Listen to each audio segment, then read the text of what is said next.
வணக்கம். எப்படி இருக்கீங்க?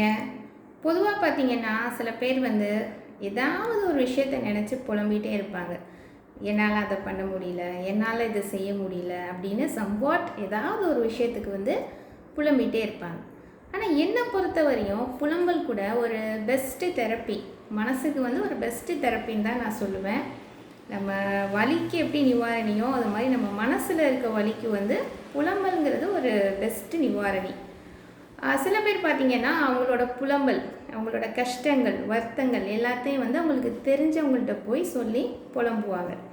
ஸோ எல்லாம் சொல்லி முடித்ததுக்கப்புறம் பார்த்திங்கன்னா மனசு ரொம்ப அப்படியே லேசாயிரும். அதுக்கு என்ன காரணம்? நம்ம மனசில் இருந்த அந்த பாரத்தை நமக்கு ரொம்ப முக்கியமானவங்கள்ட்ட நம்ம என்ன செய்கிறோன்னா புலம்பலுங்கிற பேரில் இறக்கி வைக்கிறோம். அதே போல் நம்ம கோயிலுக்கு போகிறோம். கோயிலுக்கு போய் நம்ம கடவுள்கிட்ட பிரார்த்தனை பண்ணுறோம். ஆனால் பிரார்த்தனைங்கிறத தாண்டி அந்த இடத்துல நிறையா நம்மளோட புலம்பல்கள் தான் நிறையா இருக்கும். நான் எதுக்கு இந்த விஷயத்துக்கு எவ்வளோ நாள் உன்னை கேட்டுகிட்டே இருக்கேன், எனக்கு இன்னும் நீ இதை நடத்தி கொடுக்கல, எனக்கு இன்னும் அதை பண்ணலை, எனக்கு இன்னும் அது கிடைக்கணும், நான் இன்னும் அது வாங்கணும், இது வாங்கணும்னு அப்படின்னு ஏதாவது ஒரு விஷயத்த நம்ம டிமாண்ட் பண்ணி நம்ம பிரார்த்தனைங்கிற ஒரு பேரில் நம்ம என்ன தான் செய்கிறோன்னா கடவுள்கிட்ட புலம்பிட்டு தான் இருக்கும். ஸோ அப்படி அந்த கோயிலுக்கு போயிட்டு புலம்பிட்டு நம்ம வரும்போது என்ன ஆகுதுன்னு பார்த்திங்கன்னா, பொதுவாக சொல்லுவாங்க கோயிலுக்கு போயிட்டு வந்ததுக்கப்புறம் ரொம்ப மனசுக்கு நிம்மதியாக இருக்குது, நல்ல ஒரு தரிசனம் அப்படின்னு.